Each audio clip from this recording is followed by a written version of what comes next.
When you mentioned before that you read up a lot on your what your opposition's best or strongest points would be, I guess, against sex work, what have you run into as, like, the kind of best argument against sex workers, I guess? Um, Depends what kind of sex work. Like, I think the best argument I think against the legalization or decriminalization of sex work is just that when we look at areas where that's been done, we do see an increase in trafficking. So I think that's like an outcome based thing that we should be cognizant of. Not always, like New Zealand, I don't think has shown that, but we've seen that in certain places in Europe. So to me, that's like, okay, if if legalizing or decriminalizing this actually increases harm in some capacity, that's something to be cognizant of. That would be the strongest. I don't think there's a super strong moral case against it. But I'm open to hearing those out. You don't think there's a moral case against it, so you wouldn't equate morality with religion then? No, no, I'm an atheist. So I understand those arguments, and if you're operating from that moral framework, then yeah, I could probably argue your position for you, but because I don't subscribe to it, I don't find it to be particularly strong. I also don't find it to be strong the idea that, oh, a lot of women that do this don't want to be doing it and they wish they were doing something else, because I think you can make that argument for like most fucking jobs. Yes, absolutely. There's so many examples of somebody that of God, particularly men who they fall into an industry like, well, I kept getting promoted. I'm making good money. I have a family to support. I don't necessarily love this job, but it's a sense of duty. And a lot of men don't feel like they have the option to just go like drop their job and pursue a passion or do something Even fun. So, shitty jobs. Like, this idea that, oh, she wouldn't have sex with you if you didn't give her money. Yeah, well, the subway worker won't make you a sandwich if you like, you know what I mean? Any right. job, like, you know what I mean? You're doing it for the money, and it is the best option, or the best option subjectively for the person generally in order to be doing it. And obviously sex work is such a broad spectrum, so it can go from like on one end like the fentanyl addicted prostitutes on Skid Row that are usually on soft white underbelly, all the way to like people like me who are extremely privileged and making really good money and are pretty safe, like the way we do things, like, you know what I mean? We're not like at risk in the same way. So because it's such a broad spectrum, it's really hard to like pinpoint like, oh, sex work is all bad, because I'm sure that there's elements of it that are bad. Not that there's exploitation in it, all of that, but I think inherently, if somebody wants, like, consenting adults want to exchange sex, because think about it, we have sex for like a bunch of stupid reasons. Like people have sex I've for had all right. I've like put out for a large Greek salad once many years ago. It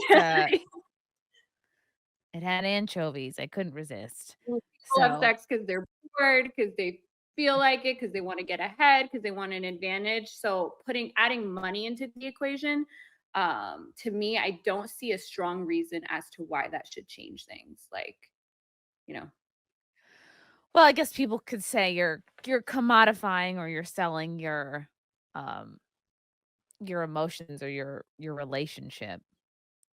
But I but mean, it's would you not say that like what athletes do, what musicians do, like this idea of selling your body or selling your, like, what exactly are you selling that like an athlete isn't selling?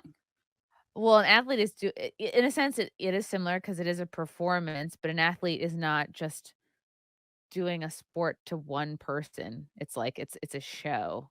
But that's right. Like if you wanna look at sex and sexuality as something that should only be shared with one person or your spouse, then you're probably not the type of person that would, enjoy or watch or think that people that you should use your sexuality in the form of entertainment or like a show, the way that athletes Yeah, kind of do. Well, and it is if competitive. I mean, sex can be competitive too. God, have you seen a gangbang? yeah, well, and that's the thing, like, if you just wanna have sex in the context of one person, then go for it. The problem is, why should everybody else do that just because you wanna do that?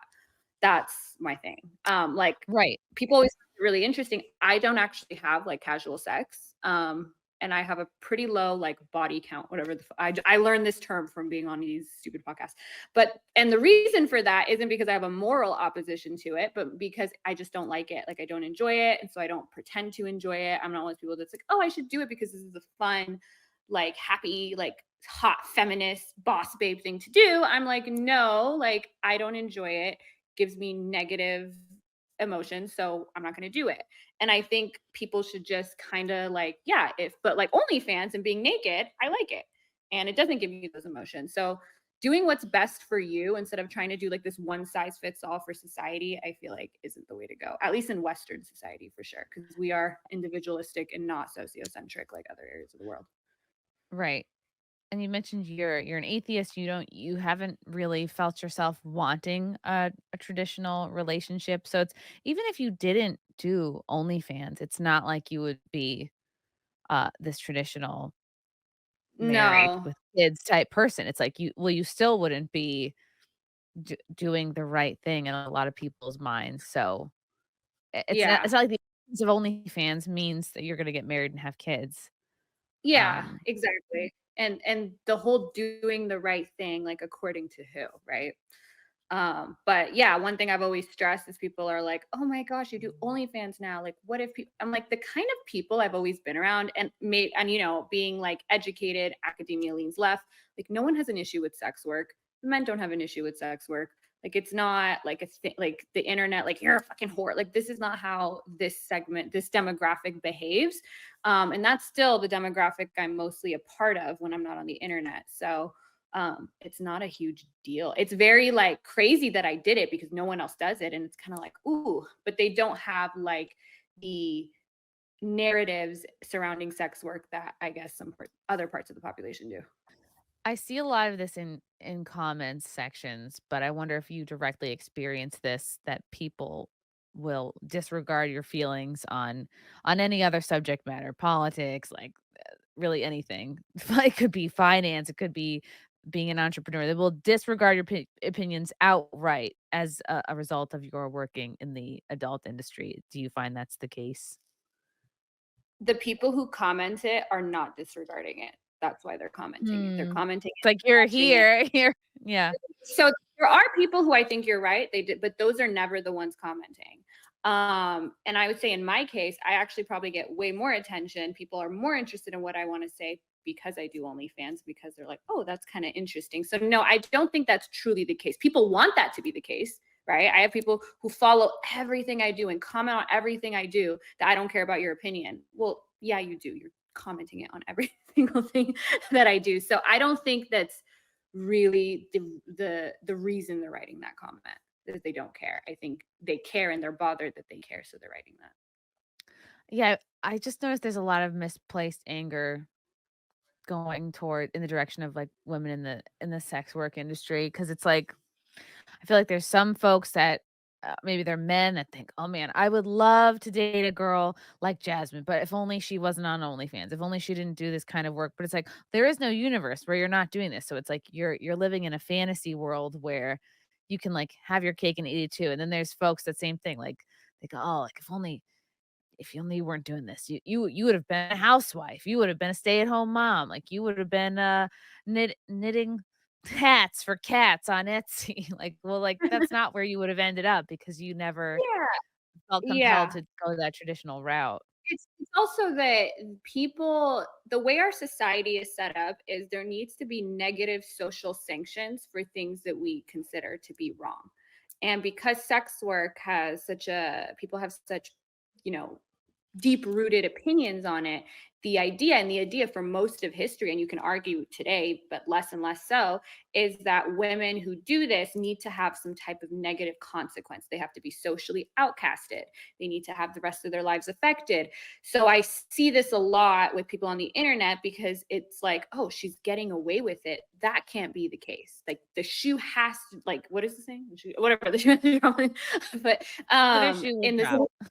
yeah, they are waiting. Oh, well, you're gonna be alone. Oh, well, in 5, 10 years, you're gonna regret this. Like I need to regret it for their worldview to not be affected, and that is really hard for people because people have their worldview, and we've been socialized into it. And when you see something that deviates from it and it doesn't give the consequence that society told you it would get, oh, if somebody got here and they got here the wrong way, then they must not be happy, or they must have negative consequences. They're never going to find love. They're going to be miserable. They're going to regret it. Like, that has to be what they believe.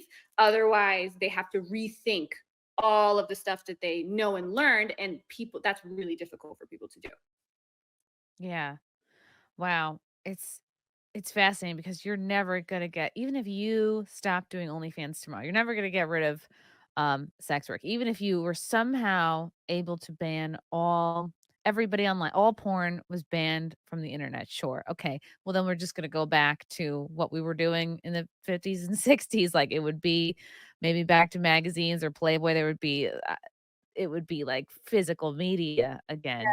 Or people, It's right, actually, even in between, that people would be getting VHSs or DVDs of porn, like, okay, they wouldn't let it online in somehow in this world, but you will never stop the demand, and so you will never no, stop the supply. you would see calligraphy of like someone's dick going in someone's ass, and then like people, it's just like, Hieroglyphics, cave yeah, paintings. yeah, you would see all that stuff. And it's funny because even when you look at the world, I just saw this the other day, like map of where porn is legal and not legal. And like, if you were to go by that, like Africa should be a trad paradise. And it's like, no, people, they don't want to live in those actual places where these things are banned, right? It's much better in areas where they're not banned. So it's interesting. Not to say that there can't be any negative, like almost anything, you can find negative consequences and positive consequences. But porn and sex is so interesting because it really hits at a different part of our beliefs and our worldview than, something like video games or gambling. Right, and if you are the type of person, like, let's say you're the type of guy who does have a propensity to be addicted to online porn, it's like, well, you need to take care of you then. You need to make sure, like, you're not tempting yourself, that you're not, it's everyone's job to moderate their own vices. Like, we're not gonna come after liquor companies, gun manufacturer well, people are coming after gun manufacturers, but you don't see people coming Donut after shop for liquor obesity. companies for the irresponsible use of their product, and, that's the thing, is like, you could make the argument, well, it's not like they're offering porn is just so readily available, kids can watch it so easily if they're on Twitter. It's like, well, then you need to, as a parent, know that and not let your kid on Twitter or block it from their phone or whatever. Um, There are much so bigger links to, like, for instance, childhood obesity and watching TV. Nobody then says right. TV is terrible, it's morally reprehensible, it's bad, right? But even though there's a much weaker link to porn and negative outcomes, means porn is bad. No one says pizza is bad because people are obese, right? Pizza is neutral. Now, it may be bad for you in certain contexts. It's good for you, maybe in moderation. It can be fun to have. Like, people don't view porn this way. And most of that has to do with deep rooted moral feelings with porn. And it's funny because the data on porn addiction actually 100% backs this up, like with moral incongruence.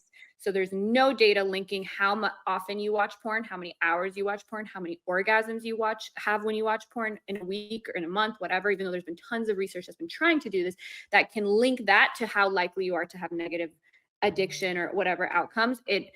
The number one predictor of it seems to be moral incongruence. So they have people be like, what are your attitudes towards porn? How do you feel about porn? And people who feel like it's bad, they're religious, they feel like God is going to come, whatever, they're the ones who feel like they're addicted because they're really just normal. Everyone has a sex drive, but because, like, oh my God, I can't stop watching this thing and it's bad for me, that's where the negative outcomes are seen. But that's not the case with things like gambling, alcohol, etc. So it's really interesting. The second biggest predictor of it is actually narcissism, antagonistic narcissism specifically. So I think that's really interesting. Um, What you mean, the more narcissistic you are, the more you will have a problem well, with porn, or the more porn, you would judge the more porn? you will, porn addiction is all like like, I have porn Right. addiction. People that tend to score Impulse high in control. Yeah. narcissism seem to also, that's very much linked to how likely they are to perceive themselves as having a porn addiction. There's research, Joshua Grubbs did the paper on it. It's really interesting to look at. There's been two big studies, I think, that have now shown that. Um, and so it's interesting because you go into these like no fap communities, and I feel like even like there's some of that may be brewing into these guys being like, oh my God, I'm so addicted. Like, um, interesting. It can start out as like I can understand an argument for like you just went through a guy went through a breakup, a guy got his heart broken, a guy just went through a rough divorce, and it is easier to just like porn is like the band-aid. You're like, all right, I can get some faps out and I don't have to risk rejection or taking another, you know, yeah, risking my intimacy or getting to know somebody else, or you have to deal with your fears yet. It's just like it's a Band-Aid. So, but again, if that Can is also be a keeping you supplement. from genuine human if it's keeping you from if it Yes. is like some people can handle it, right, sparingly, right, like, when I'm out of town, I'm sure Frank you know what I mean? Like, I would never say, "Don't watch porn." How unbelievably unrealistic would that be? Because, like, uh, eh, why would you we pretend biology doesn't exist, it just Yeah. feels and I'd you know what I mean? Like, that would be him being like, "Alright, well, then throw out your vibrator." I'd be like, "Well" Um, so I just think Yeah, it it can feels be to me as a pretty supplement. controlling to be like, "No, I have to be there for all of all Yeah, of the yeah, it's times." not always a substitution to sex. A lot of times it's a like, for me personally, I don't watch a ton of porn when I'm not having sex, but when I'm having sex and the person isn't there, if I'm, like, horny, I'll, like, watch porn, like, so a lot of people most people watch porn. That's what all the data shows, especially men, like, upwards of 90% of men watch porn. And clearly not 90% of men are all loser, just addicted freak weirdos. Like it's not the case. So it seems to affect this a small population of people. And then it's like, okay, what is it about that population that's making them more susceptible to having this issue, right? We do that with anything like alcohol. A lot of people enjoy alcohol in moderation. There's a small group of people who become alcoholics. And then you try to see, okay, what makes people likely? Is it partly genetics? Is it environment, et cetera? So I'm like, because I'm in this industry now, like I'm super interested in that and the research that people are doing. I think there needs to be more, but it is interesting. Do you ever have guys in your DMs or that are, subscribers? Like, I don't know, do you ever sometimes feel like, "Oh god, well" like you're the bartender that needs to cut somebody off and they're drunk. Like, do you ever have any guys that are like Yes. you're like, "Oh So god, are they first, about to spend their last dollar on a video? yeah, Are they really not getting out there and meeting a woman when I can tell they clearly wanna have a relationship?" Does that how often does yeah. that happen, and then how do you deal with that? So one thing that's unique about me is I'm anti OnlyFans management. So I actually manage my whole page. I interact with every subscriber. It takes me a few days to like get back to everybody, but at this point, I've had over 80,000 paid subscribers since I started. Like I've had a tons. And it is a very small percentage. And I want to say this, like I'm in a position of privilege that I am able to instill like certain rules that other girls may not be able to or aren't comfortable with. Like I have a limit. If you message me, like if you I don't respond to you and you message me question marks twice, you're done. Like Oh, I have that's so very strict, obnoxious. Even in a you're done. text, nobody wants to see that. Yeah, Come hello, on. hello, babe, babe. No, Oh, I'm like get erratic, lost. unhealthy, restrict. I have a limit. You can only buy 5 videos at a time, then you have to wait 48 hours. Like I'm a very weird, unique OnlyFans creator in this way because I want healthy subscribers. I like my job. I'm not just doing it to I like the money, but I'm not just doing it to make money because I can make money in other ways. I want to actually like my life. And the way I like my life is if I like the kind of fan base that I curate and those like crazy people, they don't last on my page because I'm like, sorry, I think this behavior is erratic and unhealthy. Literally what I write. I find this behavior erratic and unhealthy. I don't tolerate my page. I wish you the best. I'm gonna restrict. And then I restrict, they can't contact me anymore. And honestly, it's not super often. I would say like not maybe like once a month, if that, like one Okay. person. So it's not super common, but it does happen. And those are the certain things that I do. Okay. You can only get a certain amount. I don't like anyone being obsessed. I don't personally facilitate, like, I don't do girlfriend experience, anything like that, because I think it's like weird. Like, I'm not going to pretend to be your girlfriend. I, Exhausting. Girlfriend yeah, experience would be yeah, like I don't even have you to being like, "God, I don't." Girlfriend experiences, "I don't feel like it tonight. I'm really tired." yeah, exactly. I'm like, first of all, if I was your actual girlfriend, I would never be like, "Good morning, babe." Like, that's just not me. And I don't have fucking. So I treat my OnlyFans literally like how most people would treat like a Patreon. Like, hey, I make content. Here's the content. You pay. You can access the content. You can buy extra stuff if you want to. I don't treat it like I don't have mass messages that go out at like 11 p.m. Like, you up? XOXO to everybody. Like, I just Are don't people personally doing run. that? Oh, 98% of OnlyFans girls do that.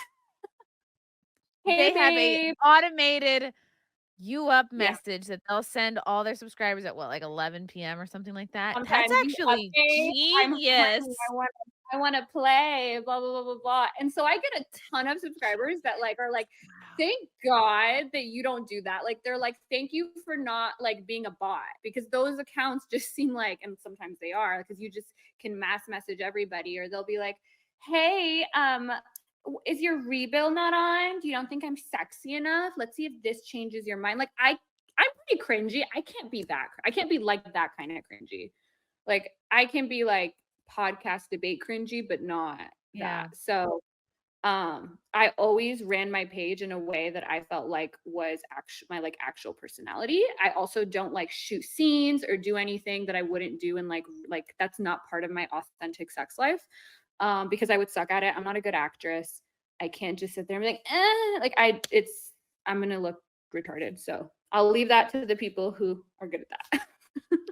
You've mentioned, you'll do these streams, right? Sometimes you'll, like, do some content where your clothes are on or and you're just talking about, like, psychology or philosophy or just, like, other topics, and then you'll have content where you're obviously clothes off, like, classic sexy type stuff, and I've heard men say this before, and I think it's just been we've all heard of, like, the Madonna whore complex or, like, "Oh, I just I don't feel the way I do about my wife as I do about my mistress," right? So why do you think some men or most men feel this guilt or this conflict of like jerking off to women that they intellectually connect with, or they feel a disconnect between, right? Like, it's almost like, I guess this is two questions. So the first one I'll say is why do you feel like there's a disconnect between like you've experienced and you've mentioned Yeah. in some of your appearances, like, guys feel like, "God, I think you're so smart and I enjoy, like, Can't your jerk off to you discussions, now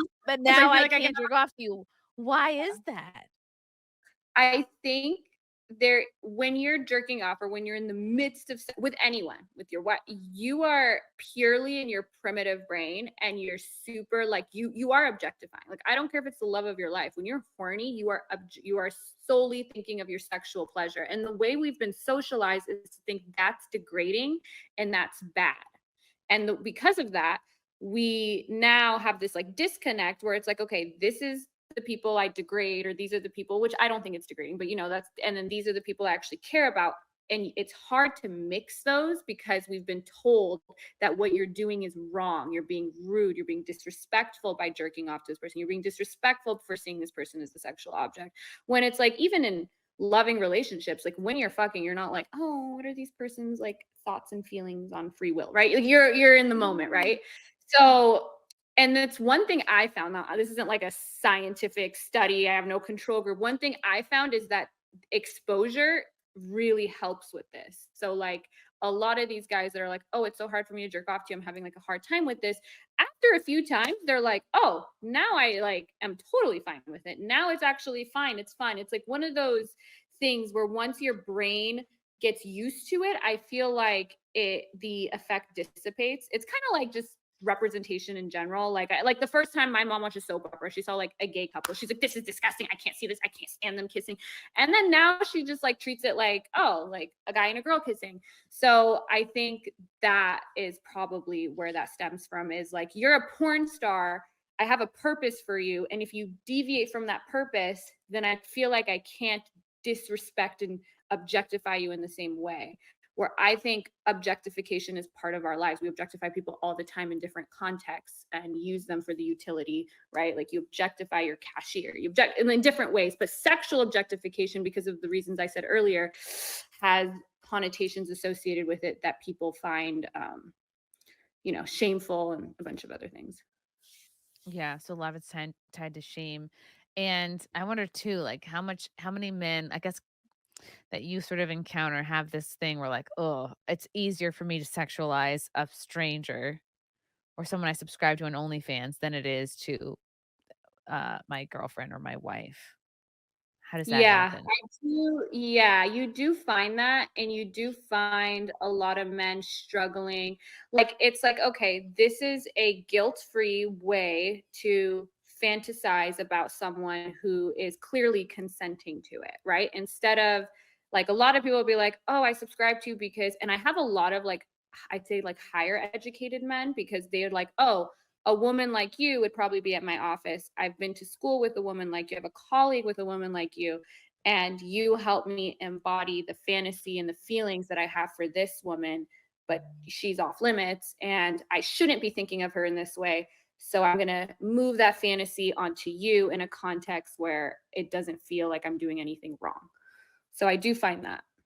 I love that you said on a previous appearance, you're like, it's a low, it sounds like, because you focus mostly on the positive aspects, but the negative aspects include that it is a lonely profession. But you also, it's not like, oh, the whole nobody wants you because you do OnlyFans. You're like, no, in fact, I have too much choice. Like, you probably have 30 guys in your DMs that would sign up to be your boyfriend tomorrow. Paradox of choice is definitely more of an issue for me than lack of choice.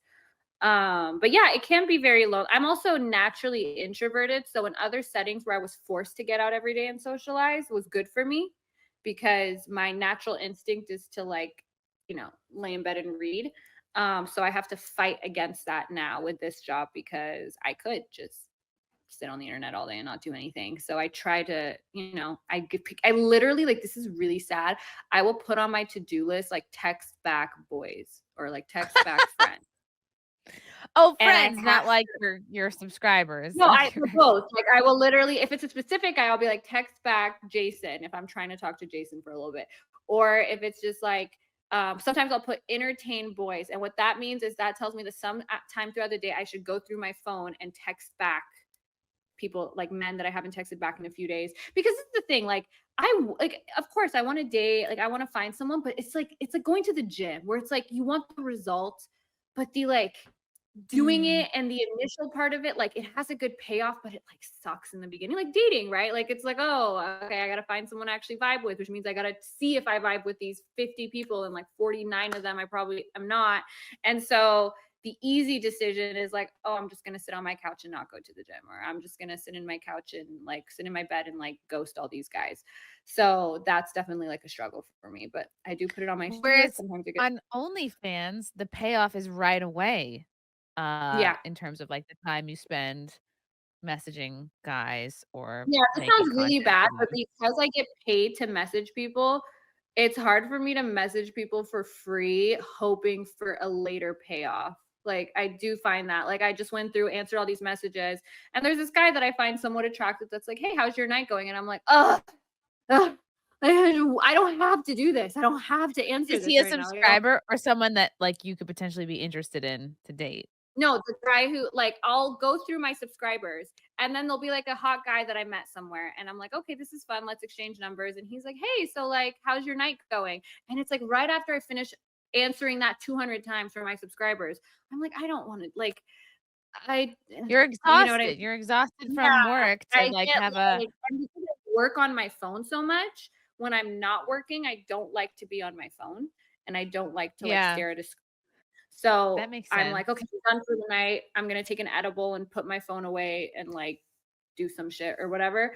And then Kind of that like you're makes, spent. You're I'm spent. You're, like, spent. And it's not emotionally just spent. in the dating department, like friends, whatever. Like it takes me like long time sometimes to get back to their text or something. And that's just because I spent all day on the internet, on the screen, interacting with people that Those personal interactions sometimes get put on the back burner, especially if it's like not something that's fruitful yet, like, which is with dating, right? With dating, you need to go through that initial getting to know you phase. And that's not like fun. I don't, like, a lot of the time, like, it's not fun in the beginning to, be like, oh, so like, what do you do? Like, There's rejection, there's boring conversations, you have to laugh at jokes that aren't funny. Yeah. exactly. And then like you FaceTime and then like 10 minutes of FaceTime, you're like, oh yeah, no, I'm not really into this guy. And you're like, how do I leave this? Oh, my mom's calling. Like, it's just Whereas if it weren't your job, you would maybe have more bandwidth to respond to these types for of sure. When messages. it's not your job, when you're at work all day interacting with people, then coming home and laying in bed and texting feels good.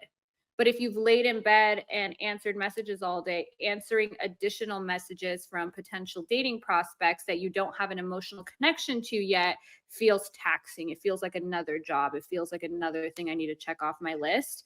Until I find somebody that I actually look forward to speaking to, that I actually want to talk to.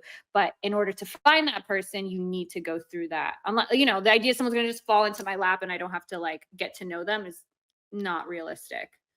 Yeah, So that's a goal I'm looking for. it takes basically 90%, like, you spend 90% of your texting people back, your banter, your chatting, your curiosity, like, that's gone and then by the time there would be a guy trying to message you trying to date, it's like, you just don't have it Yeah. in you. I just don't have it in me. And it's like either the conversation is just like, how's your night going? It's boring. Or if they're trying to be more interesting, then I'm like too like tired to try to have an interesting conversation. And so then I actually, because like everyone else, they're like get like a normal job. You're like moving around, you're getting up, you're doing all that. And then at the end of the night, you unwind. For me, because I'm like sitting and typing and whatever most of the day, then at the end of the night, I want to get up and like do cartwheels. Like I don't want to sit there and like You need to and do something be like, physical. Yeah. it feels like another message I have to respond to as opposed to me trying to get to know someone. So I need to figure that out because I feel like I could be missing out, and I probably have. Like, there's times where there's a guy, like, I'll actually think he's cool and funny, and I'll accidentally like get busy and like not respond to him for like a month and a half. And I'm like, well, now I can't like come back a month and a half later. And so I'm like, I don't want that to happen in 2024. Like, I don't want to miss out Yeah. on opportunity, even with friends, even with everyone, like to get to know people that could be really fruitful in my life, because I am making it a last priority. But it's hard Yeah, it's not almost to. like your interpersonal curiosity is spent. So you want Yeah. maybe that's a thing to manage, it's like, "God, do I want it to be spent? Is that gonna be good long term if I do wanna eventually find someone, and how do you make room for that? Do you have to cut back on certain things?" But Yeah, I don't it's know. And it's like in some ways people like, they're like they meet people at work or they meet people at school and it doesn't, but with me that's not the case, because I don't really have a work or a school right now. So it does require me to like, even if I meet somebody in person and we have like a fleeting interaction, well, now the rest of it has to be kind of facilitated electronically until I go out with you again. And I'm picky, but not in like the red pill way of like, oh, he needs to be like a chat. I am picky in the sense of like, I want someone I feel like I can have chemistry with. And to me, that requires like really high intellect, like certain things. And so if I spend my Saturday night going on a date with a guy, chances are that, it's not going to turn into anything. Not that I wasted my time, because a lot of times you can learn a lot, you get to speak, you get to hear other perspectives, but it's like, oh, but if I never do it, then I'm never going to have the one time where it doesn't end up like that. So you got to kind of go through that process. Like it's like I think of it like going to the gym. You got to just do it. It's not fun, but at the end it's worth it. Like I have to think of it like with that mentality, because like the last thing I want to do, um like when I'm like done with everything, is like go talk to a new person. yeah, like, I'm done talking to people. Do you go to a I'm gym? That seems like a good place to meet people. I do, but it's like a private gym, so I work with a trainer too, so I don't really, like, Okay, see other people there, really. okay, And no one interest talks to me in real life, it's weird. People always are so like, n "Oh, the is everyone?" of the internet, the internet makes it Yeah. seem like a pretty girl can't go to the gym without being constantly No, harassed. I think it's just maybe I'm just, like, have, like, the biggest resting, like, bitch face, so I come off, like, really standoffish because people will just stare at me, but they'll never come say anything unless they're, like, Men a are crackhead. probably so damn afraid of being caught on a cell video, like, "Oh, I was caught hitting on or talking to this woman, and now I look like an asshole, and it's viral, and I'm on TikTok." I if I were a dude at a gym, I would be like I would tread very lightly. Where's my gaze? Yeah. Especially someone who looks like you, I would be like, "Oh, well, I'm either I'm gonna not be gonna rejected or it's gonna be a spectacle or, yeah." Yeah, the gym videos, I went down a rabbit hole one day where I was just, like, watching all them, and I'm like, "What are people doing?" Love you guys. Thank you for the chats. Thank you for the comments. I will see you guys tomorrow. Bye. Bye. All right. Love you guys. God, I don't even want to leave. This candle smells so good. I don't want to leave. All right. Love you guys. Talk to you soon. Bye. Love you all. Join the Discord. Feet. Love you all. Wow. You guys are awesome. Come and get it. Bye, guys. Bye. Now I'm really leaving. Love you. Bye.